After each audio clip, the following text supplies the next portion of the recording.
Robert LaFollette, fighter for political reform. In 1890, Robert LaFollette of Wisconsin ran for re-election to Congress and lost. Still a young man, he returned to his work as a lawyer. Then, in 1891, Senator Philetus Sawyer, a powerful Republican Party boss, reportedly offered LaFollette a bribe to fix a court case.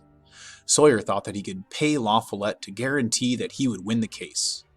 An insulted LaFollette reported the bribery attempt to the newspapers.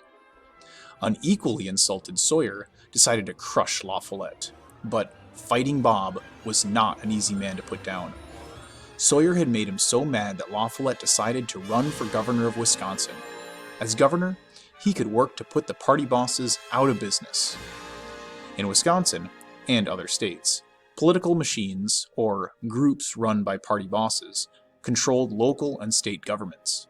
To make sure their candidates were elected, corrupt bosses were known to bribe voters and stuff the ballot boxes with fake votes. Thus, the bosses, not the people, chose each party's candidates for office. The candidates, men like lumber millionaire Sawyer, usually represented powerful business interests. Without the party's support, upstart reformers like LaFollette had little chance of reaching voters. LaFollette was defeated twice by Wisconsin's powerful Republican machine, but finally won election as governor in 1900. Once he took office, LaFollette pushed reforms that put the people in charge of politics. Wisconsin became the first state to adopt the direct primary. This election system allowed party members, not bosses, to choose the party candidates. By 1916, more than half the states had adopted the Wisconsin idea, with the people choosing their leaders in primary elections. Reform governors were swept into office across the nation.